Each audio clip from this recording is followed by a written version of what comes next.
Abhi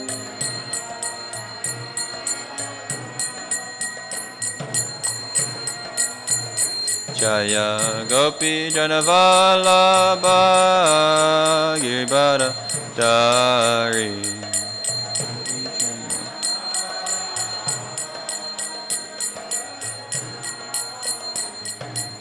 Yashoda Nandana Brajajana Ranjana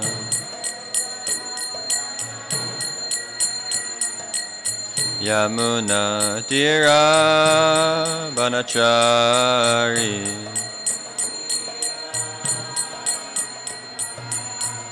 Hare Krishna Krishna Krishna Hare Hare Hare Rama Rama Rama Hare Hare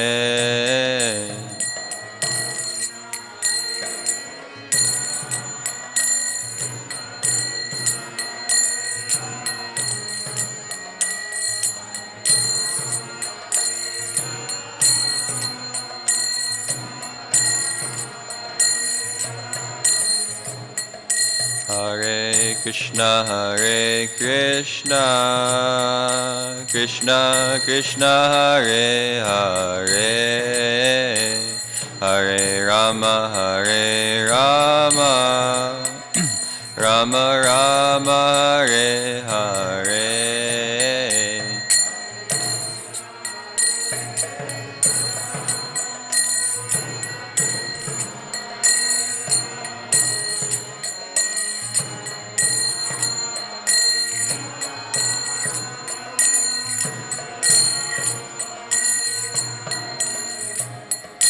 Hare Krishna Krishna Krishna Hare Hare Hare Rama Rama Rama Hare Hare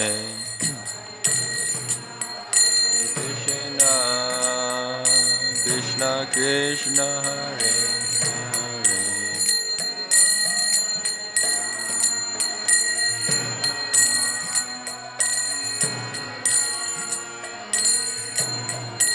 Jaya Prabhupada Jaya Prabhupada Jaya Prabhupada Jaya Prabhupada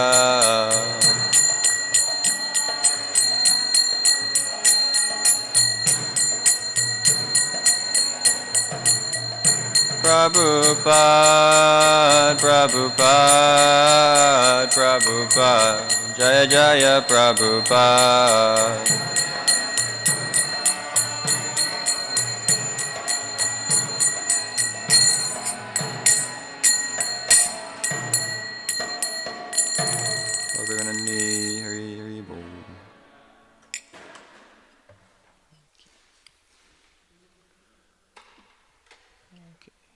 Om Namo Bhagavate Vasudevaya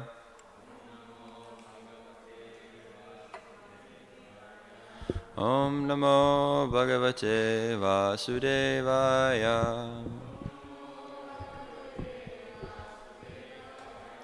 Om Namo Bhagavate Vasudevaya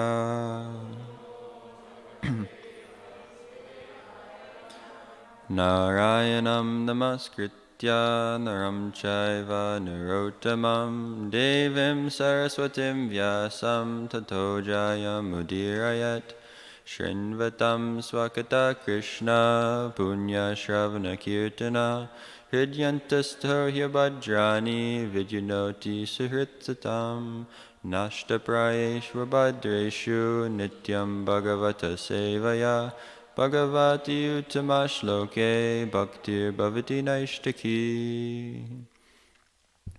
Reading from Srimad Bhagavatam, Canto 1, Chapter 14, Text 24, I believe, maybe 23. Okay. And we'll be going until, I think, text 44, and we can just do the translations until then. Yeah.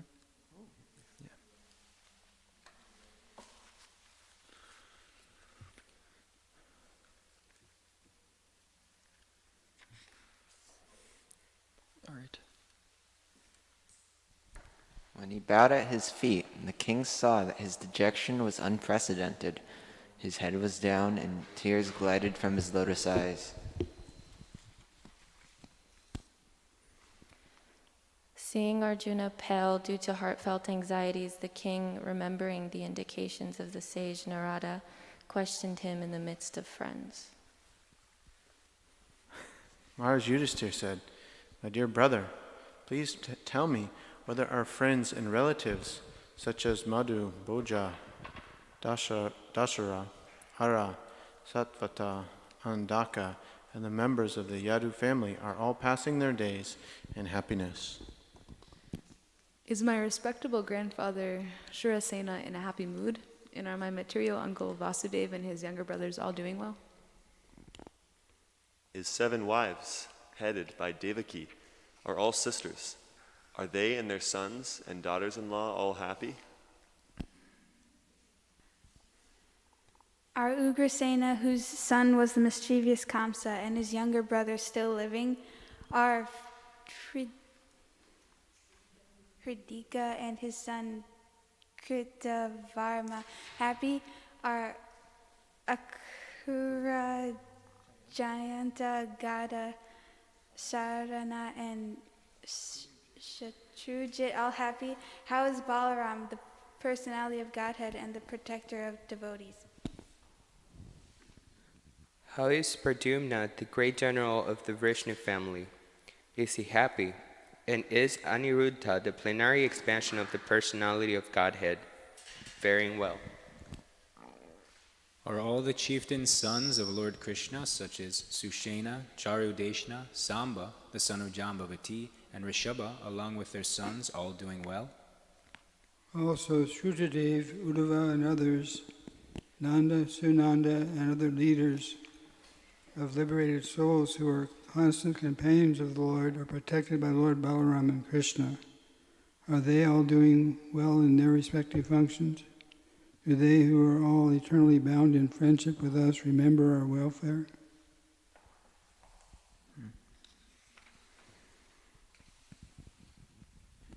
It's Lord Krishna, the Supreme Personality of Godhead, who gives pleasure to the cows, the senses, and the brahmanas, who is very affectionate toward his devotees, enjoying the pious assembly at Dwarkapuri, surrounded by friends.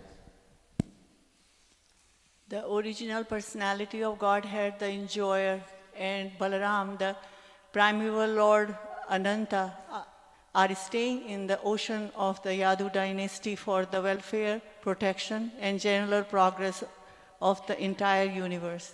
And the members of the Yadu dynasty, being protected by the arms of the Lord, are enjoying life like the residents of the spiritual sky. Simply by administering comforts at the lotus feet of the Lord, which is the most important of all services, the queens at Dwarka, headed by Satyabhama, induced the Lord to conquer the demigods. Thus the queens enjoy things which are prerogatives of the wives of the controller of thunderbolts. 38. The great heroes of the Yadu dynasty, being protected by the arms of Lord Krishna, always remain fearless in every respect, and therefore their feet trample over this Sudharma assembly house, which is the best demigods deserved, but which was taken away from them. My brother Arjuna, please tell me whether your health is all right. You appear to have lost your bodily luster. Is this due to others disrespecting and neglecting you because of your long stay at Dwaraka? Has someone addressed you with unfriendly words or threatened you? Could you not give charity to one who asked, or could you not keep your promise to someone? You are always the protector of the deserving living beings, such as brahmanas, children, cows, women, and the deceased. Could you not give them protection when they approached you for shelter? Have you contacted a woman of impeachable character, or have you not properly treated a deserving woman, or have you been defeated on the way by someone who is inferior or equal to you? Have you not taken care of old men and boys who deserve to dine with you? Have you left them and taken your meals alone? Have you committed some unpardonable mistake which is considered to be abominable?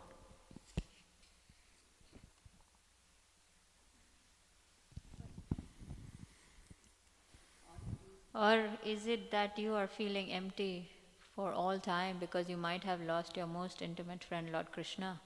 Oh, my brother Arjuna, I can think of no other reason for your becoming so dejected. Okay, and that's our verse. So we can do the Sanskrit. And you can repeat after me. Kachit prishtatamenata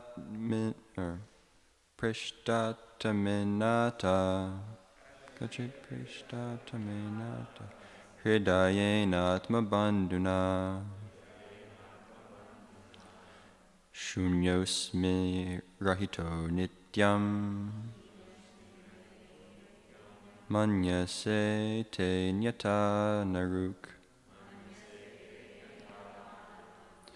Kashchit prishtatmanata Kachit prishtatamenata Hidayenatma bandhuna Shunyosmi rahito nityam Manyase te nyata naruk Kachit prishtatamenata Hridayenatma bandhuna Shunyosmi rahito nityam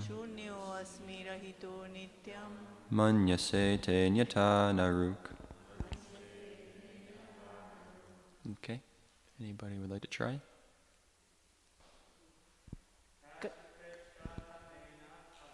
Kachit prishtatamenata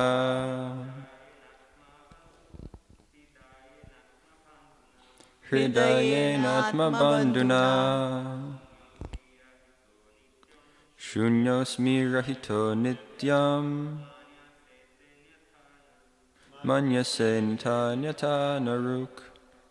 Kashchit me presthatmane natha Kachit prishtatamenata Hirdayet netatma bandhuna Shunyosmi rahito nityam Manyase te nyatha naruk. Manyase te nyata naruk.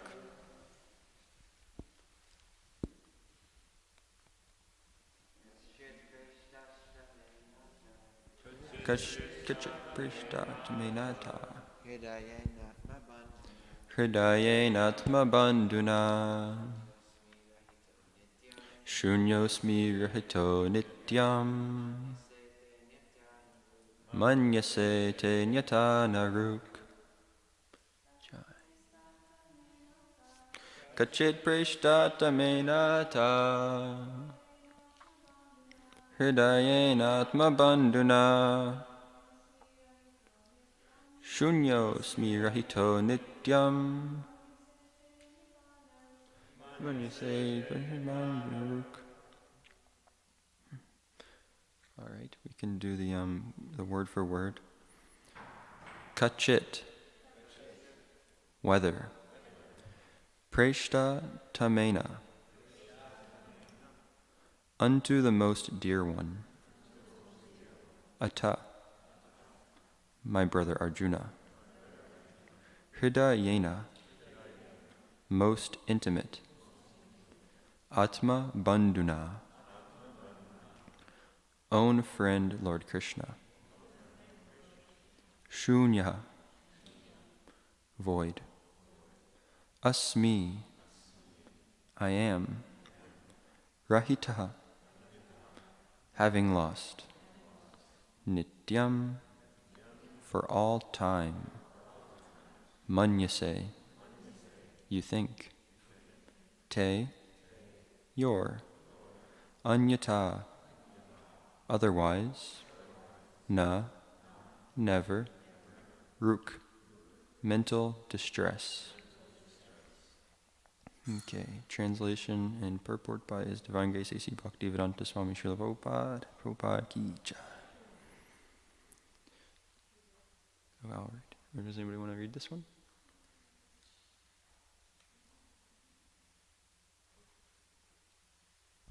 Or is it that you are feeling empty for all time because you might have lost your most intimate friend, Lord Krishna? Oh, my brother Arjuna, I can think of no other reason for your becoming so dejected. Purport.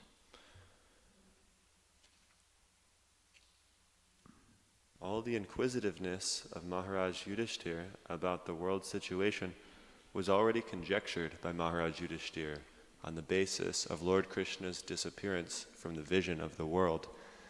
And this was now disclosed by him because of the acute dejection of Arjuna, which could not have been possible otherwise. So even though he was doubtful about it, he was obligated to inquire frankly from Arjuna on the basis of Sri Narada's indication. Thus end the Bhaktivedanta purports. The first canto, 14th chapter of the Srimad Bhagavatam, entitled The Disappearance of Lord Krishna. Haribo. Jai. Okay. Om Jnanatamarandasya Jnananjana Shalakaya Chakshur Unmilitam Yena Tasmai Shri Gurave Namaha.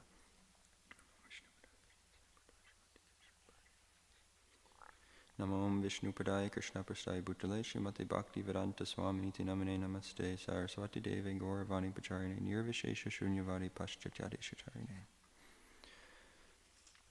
Okay. So Maharaj Yudhishthir is really worked up this point and built up to finally, frankly asking the question about Lord Krishna's disappearance. And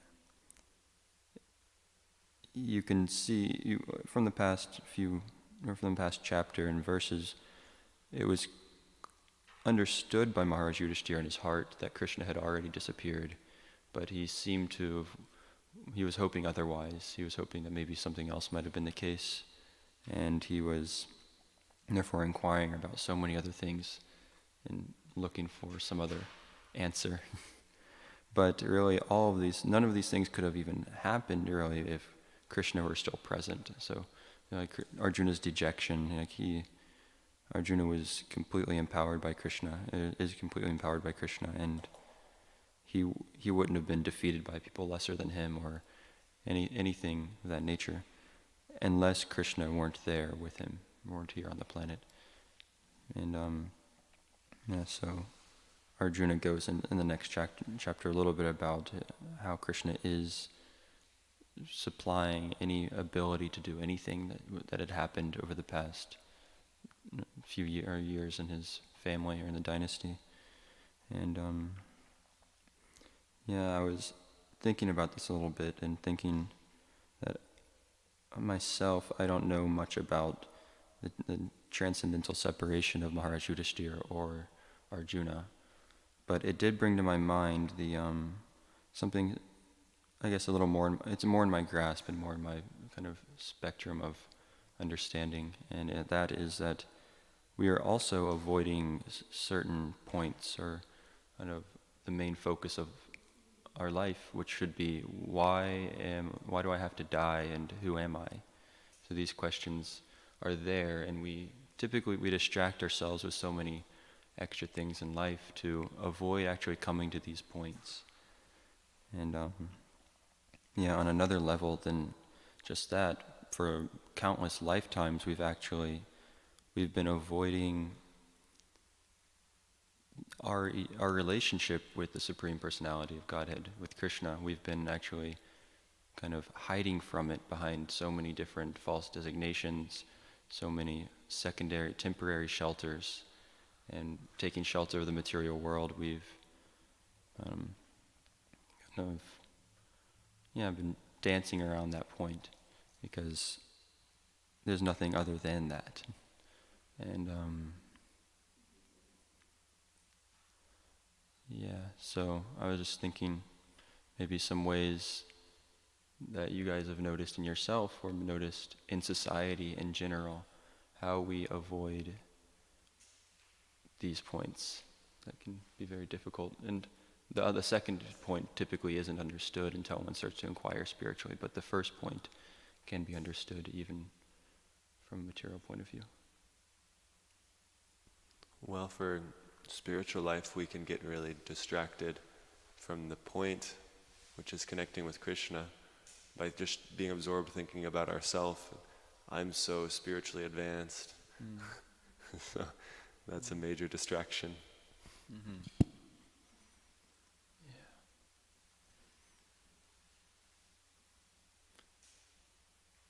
All right, well, it's a pretty broad question, and really it's like, if you look around our whole society that we've built, we're building society, and we've built society based on these things, these aspects of our life, and some ways that I recognize is that we create so many topics to talk about, so many things to learn, things to inquire about. We create so many things to fix or to do, but actually, in reality, the only thing that needs fixed, the only thing that needs done or to be talked about is actually how we can reestablish our relationship with the Supreme Person. And I guess we have to kind of come to this point of understanding that I've turned my back on that relationship, and therefore I feel temporary happiness and distress, and I suffer in the material world. And what else? There was...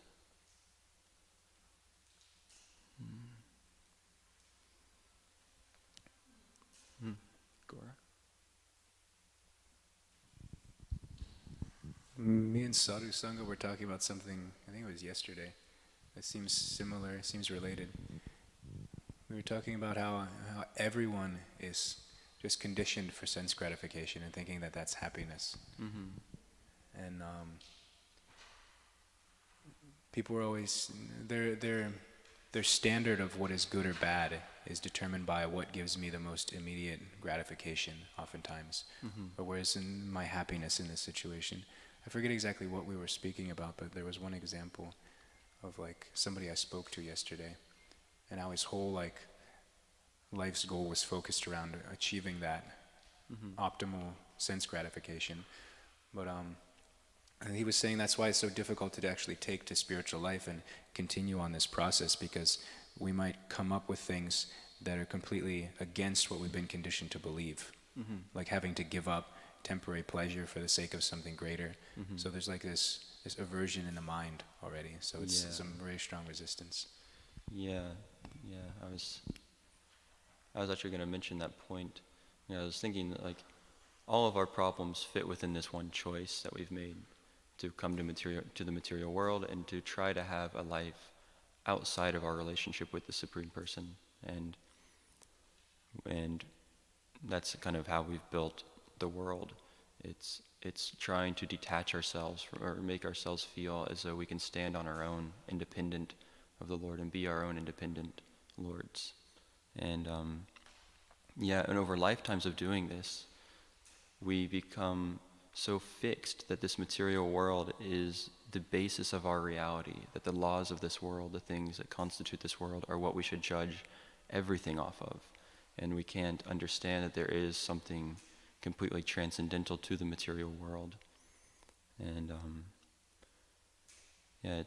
like you were saying, so we get fixed in this conception, and therefore we can't actually conceive of anything outside of it. And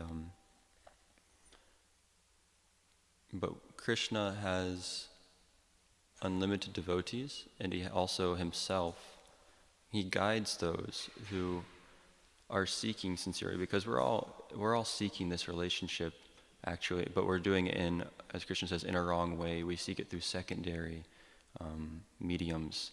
We kind of go through so many different people or things to try to gain this happiness or this satisfaction that we're looking for. And ultimately, all of these endeavors are only truly enjoyed by Krishna. So the perfection of it would be to actually recourse those relationships back to Him. And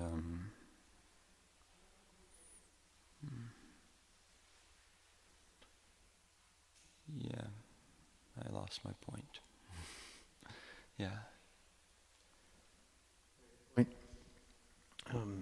I want to add to it that Krishna, like our relationship with Krishna is obviously, that's paramount. We can reestablish our relationship with Krishna, that's the goal of life.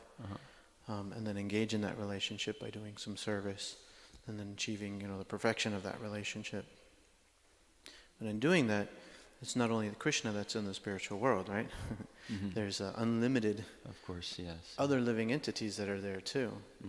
And this is kind of an interesting point. And oftentimes we think in a one-dimensional way in this sense that we have to reestablish our relationship with Krishna and Jesus, and that. But it's easy to forget that you also have to be able to cooperate with the other devotees if you want to actually have a relationship with Krishna.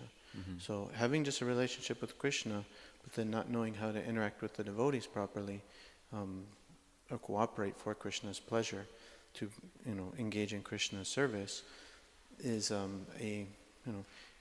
you're only getting half the equation, so to speak. And I'm not saying that you're trying to do that or anything like that, but it's something that's very, for me particularly, personally, has cropped up as a major understanding in my life, that how important it is to know how to cooperate and develop a relationship with the devotees,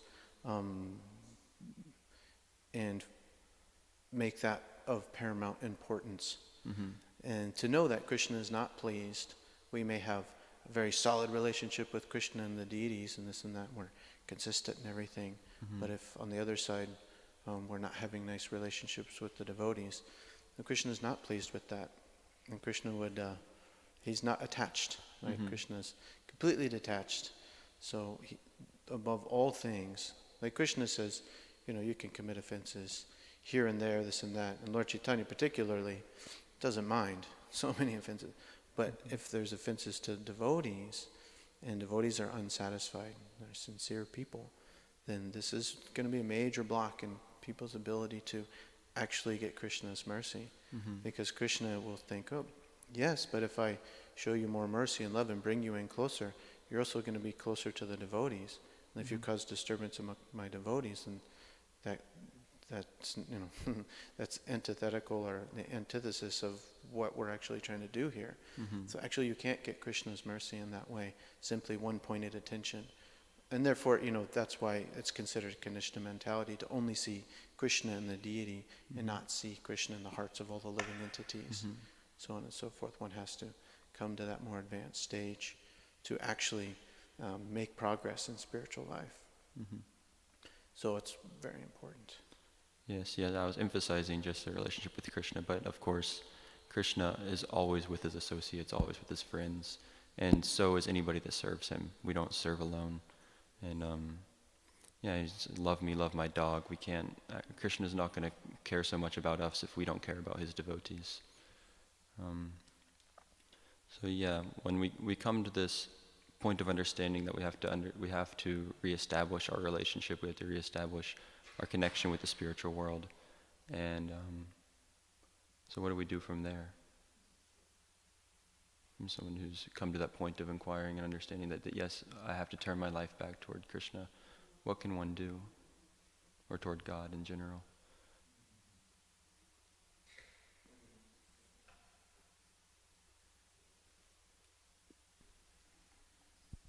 Can associate with devotees.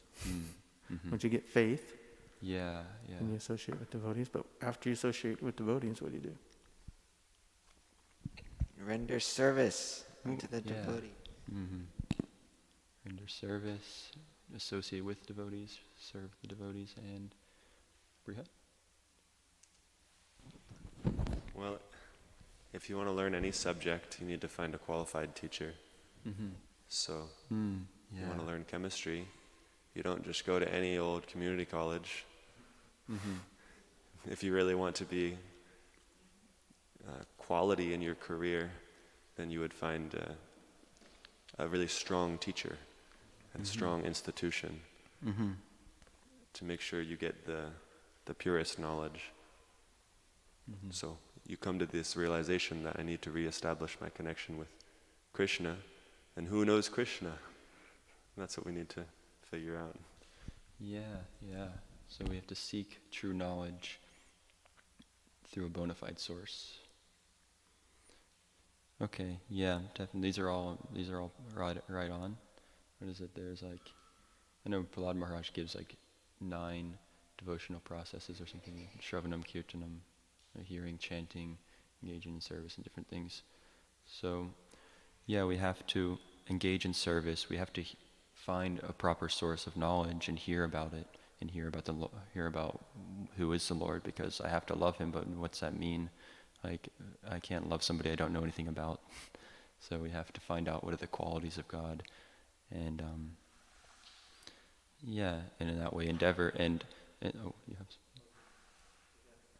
So we were talking before about connecting with the Lord, so we have to know about Him. So to make a relationship with the devotees, do you think that same thing applies? We have to kind of know about them. Of course, yeah. So, yes, also with other devotees and people who are seeking, well, anybody in general. Early, my Guru Maharaj has actually recommended that we talk to everybody as if they're a devotee. Like, not so much where they get weirded out, but just understand. Actually, everybody is a devotee at heart. It's just we've forgotten who we are, and therefore we should interact with people in a loving way, no matter whether they are just a person on the street or someone who's practicing with us every day. We should see them and understand that they're both looking for the same thing. Some have just kind of fine-tuned their focus. And that was a nice point. So I guess in this process, or in any process actually, any spiritual process, it's mentioned that we should chant the names of God. We should hear the scripture. We should associate, and but it's difficult for us because for lifetimes, as we said, we've been trying to forget.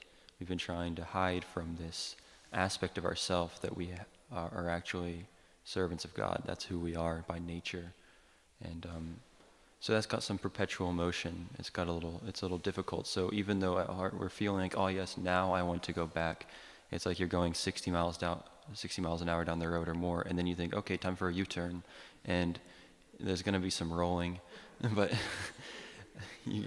it's difficult to just turn straight back. Our mind is so fixed on not doing that. That's why we try to do it gradually. Yeah. Apply the brakes, slow down, find the turning lane. Yeah. That's why we have Krishna House. Yeah. Lord Chaitanya, he recommends. Actually, I found it for Brihat Mridanga Prabhu, the verse where Lord Chaitanya actually recommends the chanting of the Hare Krishna mantra himself. He chants it, and he says, you just stay at home, you just chant this mantra. You have 5 people together, and you just chant and you just clap and you just sing this mantra, and everything is there. You'll attain the highest perfection of love of God by doing that, actually. So, yeah, it's as simple as that for simple people. Some people it's not so simple. And I was thinking this point that we have to turn back, and we've understood the glories of this knowledge, and it brings me to mind this verse here.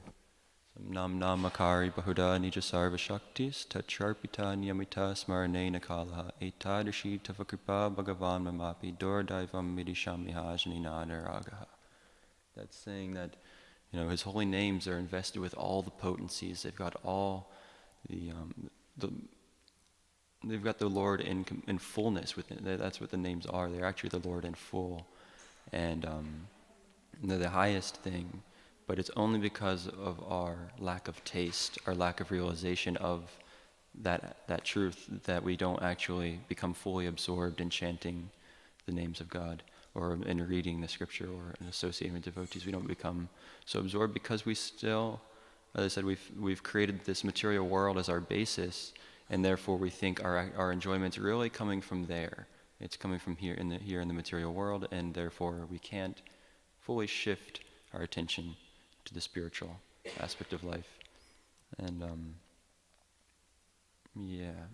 that's a big thing that we deal with. And brings me to this next verse as well, like kind of how we can deal with that. How, like, what do we do? You know, I understand this is the greatest thing. What do I do now?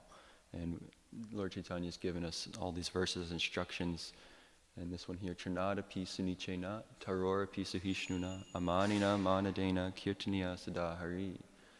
That we should chant the holy name of the Lord in a humble state of mind.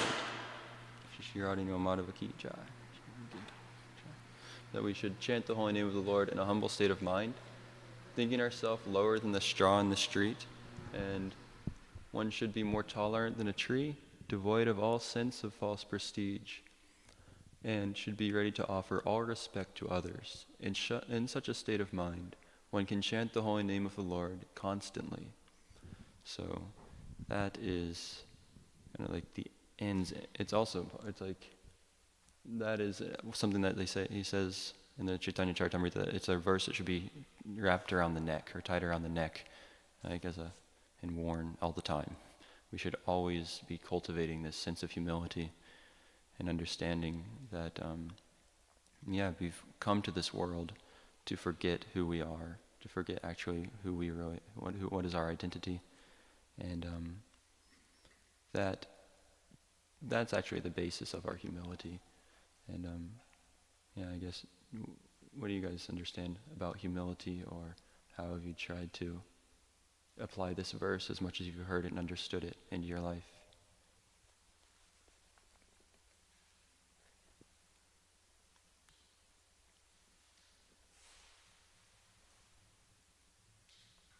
I was saying earlier how being absorbed in thinking about ourself can be such a big distraction, and that's the opposite of humility. Mm-hmm.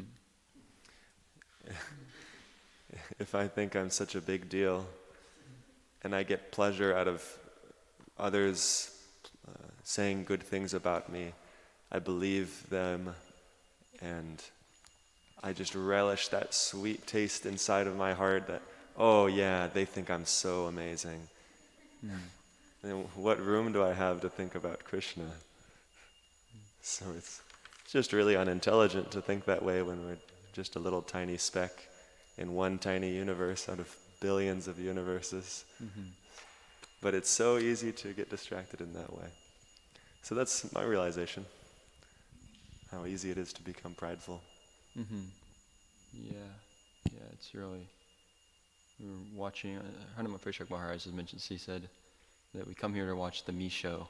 Everything's about me now. And then it's very difficult to turn that off, because we're like, oh, it's pretty nice. Like, even if you go in front of a mirror sometimes, you just like trying to look at yourself and check it out. I'm like, oh, that's a pretty nice body. I really, really like it. There I am, huh? It's not so bad. Hey, I'm looking good with age. And we just, like that, we just continue our illusion. And then, it's really hard to get out of that conception of ourself being in the center of reality. And it's deal with it every day. Gora? I was thinking that not only is it a big distraction, but it's like an acute source of anxiety. Mm-hmm. As we're constantly worried about our own image, and at any moment that can be shattered, and then we're exposed as not what we're presenting ourselves to be. So that's why Krishna says that it's this type of thing is in the mode of passion, and it's unstable and impermanent. So even if you're doing this very powerful austerities just for the sake of pride and prestige, it doesn't last, because eventually you get burned out or you fall down, and then eventually it degrades into ignorance because you become angry or start lamenting. Yeah. I can say from my own experience. It falls into that string of verses where Krishna is saying that we, by contemplating the objects of the senses, we develop a desire to have them, and from that desire we get lust. So even with austerity, even with like if one's doing extreme fasting or some kind of extreme austerity, they can be attached to that, or even attached to the mystic potency they may receive from doing such things. And then once they're attached, if they don't receive it the way they want, or even the prestige that they want, something, then there's aggravation. We get angry, and then from anger we become forgetful and fall into the material pool, because we act averse to the principles of religion. So I guess it's kind of easy for me to just read it and be like, I should be more lower than the straw on this tree, or I'm a little speck in infinity. But how do I actually try to get humility? Because the words, they're kind of just on a paper, they don't sink in to my head.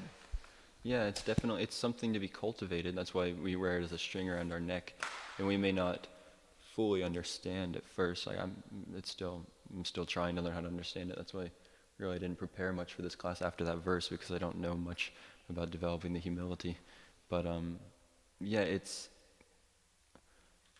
I guess one thing that helps me is understanding this point that we've actually turned our back on the one person who actually cares about us.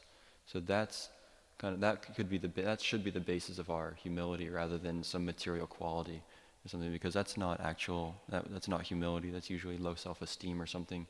But when we understand that I am low because I've turned my back on Krishna, and that can be revealed more and more. And there was another point I was going to make. But yeah, so it's a cultivation. And Sadhu can probably give you more information on that.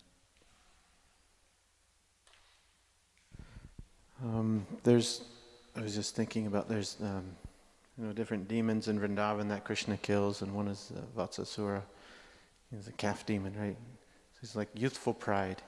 Mm-hmm. So the demons that Krishna kills are, anarthas that are resolved by the practice of Krishna consciousness over time. Krishna kind of takes care of it. So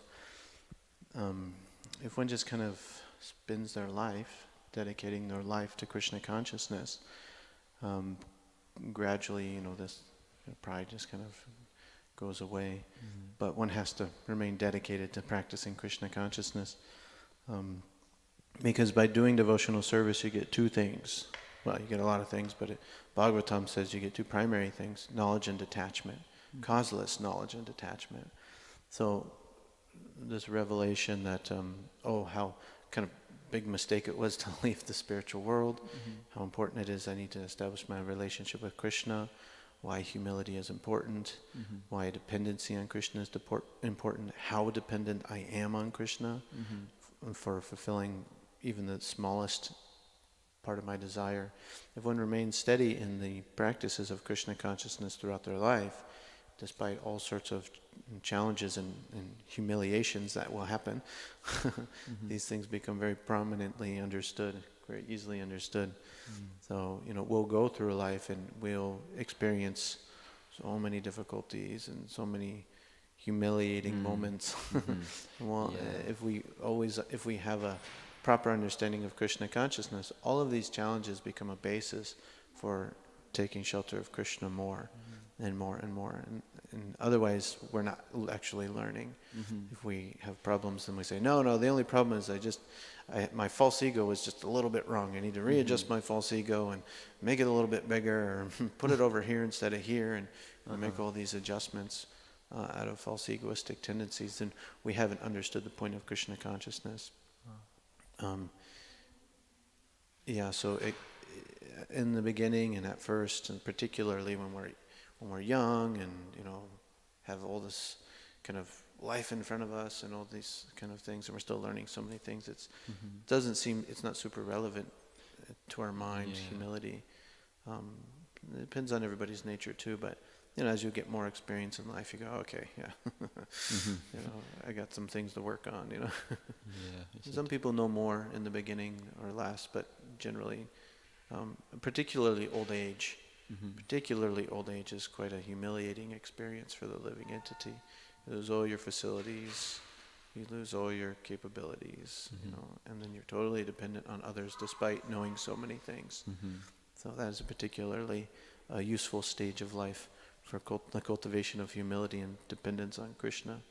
So, the material world is designed to actually bring us to being humble, and one in Krishna consciousness is actually utilizing the material world in the way it's supposed to be utilized. So it's like, it's a machine pretty much that is bringing us and making it very clear that we are incapable of doing anything on our own. And over a lifetime, that becomes, if one's sincerely practicing in any ashram, that becomes very clear that, oh yeah, I'm incapable of doing anything on my own actually. And we can, but I guess in the material society, it's kind of the opposite conception. We don't want to admit that, so we just continue doing so many things. Even, like Prabhupada was very disturbed when he saw like old people on the playing golf, spending their last days hitting golf balls instead of inquiring and actually deepening their realization over a lifetime. And yeah, it's pretty crazy. Arjuna? Oh, yeah. I was thinking about Sadhu's point, and I guess just from like insincere practice and stuff like that, sometimes like a pride develops from devotional service. And how can we avoid the mentality of seeing myself as someone who's rejected Krishna, but not like applying that to everyone and saying, look at all these people who rejected Krishna, and I'm the only one who's standing up to try to do something about it. And how do you try to avoid that mindset and avoid seeing yourself as like the person who's doing this devotional service when everyone else is just ignorant? Yeah. I never thought about it. Yeah, how to see ourselves as someone who's fallen and not everybody else, pretty much. Well, I don't know, we're in the material world, so unless you're like a pure devotee or you've come here for a certain purpose, we all are pretty fallen, but we don't tell devotees that they're fallen, because it's like we're all in the shower, especially like in the devotee community. We're all kind of getting cleaned up and trying to endeavor to do that, and we just don't focus so much on that, but focus on how can I help others actually, how can I help anybody who's forgetful of Krishna to remember Krishna in some way or other, and how do I connect them? And I don't know, you don't think in a way of just condemning them, but to how can I help?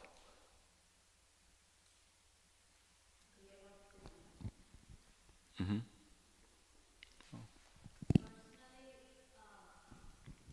It is easier rather than thinking of ourselves to be fallen, because then we get more into ourselves. Mm-hmm. So it's easier just to think how big Krishna is rather than thinking the other way around. So it's better to be positive rather than to be negative. So always be positive. Positive side is always Krishna is bigger, Krishna is better, Krishna is the one who loves me, Krishna is my friend, Krishna is my only protector. So if you are more positive, it's easier rather than be negative on yourself.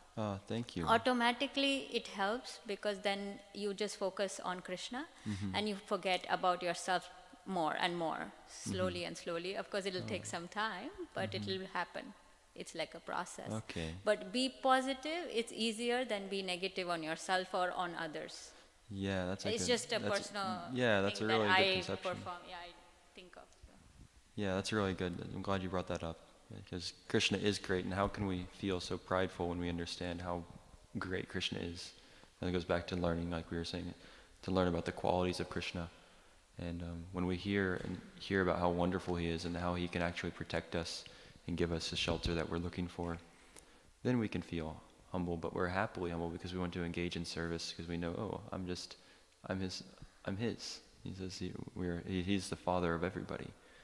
So we are happily situated in that position in that way. Wow. Mm-hmm.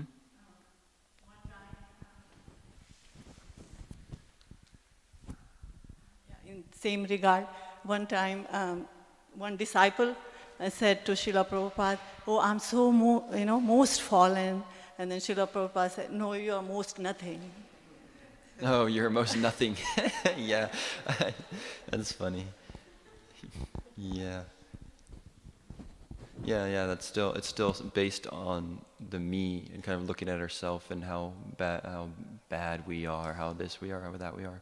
But yeah, ultimately we're just jiva souls, and Krishna is a big soul, and we're trying to reconnect with him. So we shouldn't focus so much on ourselves, but more on him. That's nice. Did you have something, or did you said the mic? Yeah. Okay. Yes, Prabhu? Just wanted to share. If we don't know who someone is, our mind will try to fill in the blanks. So if we simply just get to know devotees, we'll see their sincerity or lack thereof. But in my experience, most devotees who are staying in an Iskcon temple are quite sincere, even externally if they might be making mistakes. Yeah. If you really hear from them, you can hear that they recognize their struggles and their faults, and they're trying to work on them. And they seriously want to go back to Godhead, and they're seriously trying to practice. That's a really good point. That's a great way to kill pride. Yeah, that's a great point. I think about it sometimes like that same thing, that I look at myself and I know I make a lot of mistakes, and I would want somebody to give me the benefit of the doubt. Oftentimes, like maybe I make a mistake, but it's also something I'm recognizing and trying to fix. So then that should be applied to everybody. If somebody does something wrong, we should see, okay, how would I feel if I made that mistake? I noticed it, therefore I should understand that this person is also consciously endeavoring to be in their spiritual life. And yeah, we shouldn't focus so much on people's faults, but try to help build them up and encourage them to kind of, In the weekend, they're reading the 11th Canto, and there's a whole section in there about how the Yadu dynasty disappeared from the planet. And it was caused by Shringi, when they were all pretending he was pregnant, and it was some lump of iron, this whole thing. And the cause of this is all Krishna's arrangement. There's an instruction in there. They were all thinking, oh, we're all devotees of Krishna. We're all part of the Yadu dynasty. We're the best, we're the highest, most important dynasty. Krishna is, like this. And Ugrasena, they all thought, oh, we don't need to bring this up with Krishna at all. It'll be fine. We'll just deal with it ourselves, like that. And so also this kind of like playing around with the brahmanas and the great sages also came from that too. So this kind of pride that, there can be a pride that can come out of just, I'm a devotee, Krishna is great, we're all great, right? As devotees, or Krishna is great. Yeah, we get this pride. Pride comes out of that. And so major mistakes were made in that past time. So we can think, oh, we're part of the best society, Iskcon, this and that, and then neglect actually the brahmanas. Brahmanas were neglected in that instance. We can neglect the other living entities. There's always so there has to be humility there and some recognition of our actual position, that it's down, that it's lower. There has to be some balance there. Yeah. There has to be balance there. And so if you listen to if you ever listen to, what's his name, Gaur Govinda Maharaj, he's pushing this point often, that the way a devotee thinks is that everyone else is superior to me. And naturally, the soul, if you have some knowledge about Krishna consciousness, you can understand that the true position of everyone is that we're all servants. We're all servants. So you can see all the living entities, oh, well, they're superior to me because I'm meant to just lift them up, somehow put them on my shoulders if I can, because I'm their servant, and in this way they're more important than I am. And this helps one cultivate gradually that sense that, these other living entities, and even though they haven't taken to Krishna consciousness, like you said, they're devotees, they just forgot. So if I can somehow become their humble servant, then I can actually make some spiritual advancement one day. Yeah, wow.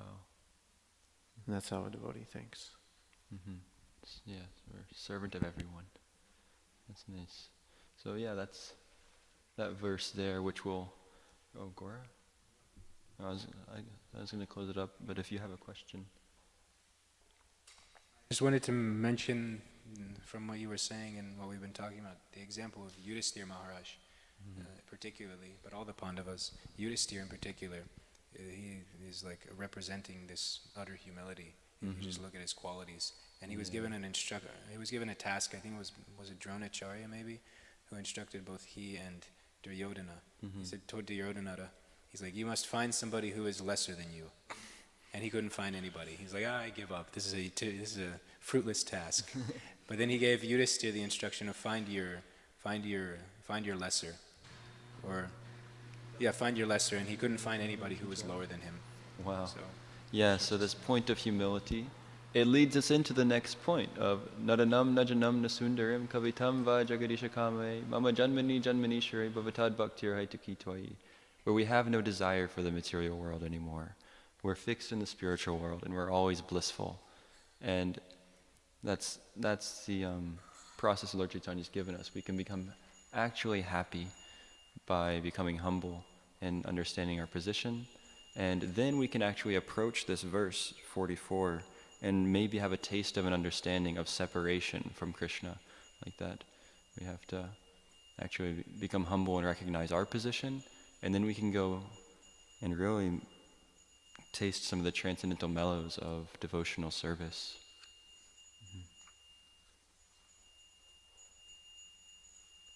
Okay, I don't know if I'm allowed to have any questions or anything. It's a little late. Oh yeah. Okay. Jai. Thank you. Srimad Bhagavatam ki Jai. Hare Krishna.